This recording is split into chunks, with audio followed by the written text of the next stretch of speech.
All right, guys, let's get into it. We're going to take our white chocolate and heat it for 30 seconds. Once you take it out, you'll stir to combine, making sure that you get all of that melted chocolate mixed in with the unmelted pieces. Once it's combined, you're going to place it back in your microwave for an additional 30 seconds.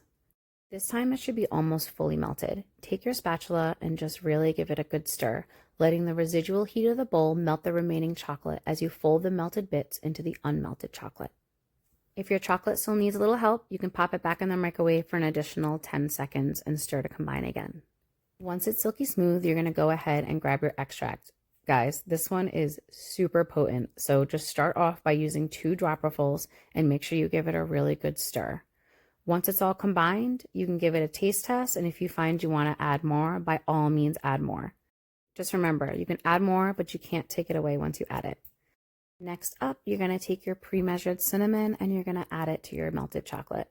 You're going to give it a really good stir, just making sure that you're scraping down the sides of the bowl and just fully incorporating it. You can set your bowl aside and go ahead and grab your chocolate bar mold, place it on your countertop, and you're going to pour all of the melted chocolate in. At this point, if you have a palette knife, you can take that and you can spread it across the back of the mold. If you don't have one, you can just use your spatula. Then you're going to firmly hold each side of your mold and you're going to gently tap it on your counter. This makes sure that all of the air bubbles that are trapped inside make their way to the top. Place it in your freezer for 5 minutes. Let's go ahead and get our dark chocolate melted. Place in your microwave and heat for 30 seconds. Once it's out, stir to combine, mixing in all those melted pieces of chocolate with the unmelted bits. Place back in your microwave for an additional 30 and give it another good stir. At this point, it should be mostly melted. Just stir to combine and let the residual heat melt the remaining chocolate as you fold the melted bits into the unmelted pieces of chocolate.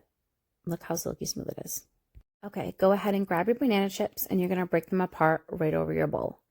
I usually break them up into about 4 to 6 pieces, and you're going to want to do this to the entire bowl, but reserving a little bit at the end to save for later. Go ahead and give that a good stir until it's fully combined and set it aside. Grab your mold that you've already taken out of the freezer, and we're going to pour that chocolate mixture right over the back. Grab yourself your palette knife or your spatula and just evenly distribute it across the back of the mold. You can move the banana pieces wherever you want. If you find they're clumping in one area, just push them over to the side. Firmly hold each side of your mold, tapping it on the surface and releasing all the air bubbles to the top. Now you can take your reserved banana chips and break them apart just like we did before, sprinkling them across the back and just kind of filling in the gaps where we can see there's not as many banana chips. Give it a good tap on the surface, and then you're going to place it in your freezer for 15 minutes. And that's it. Just like that, you made a delicious chocolate bar. Layers of white chocolate with butter rum, dark chocolate with banana chips.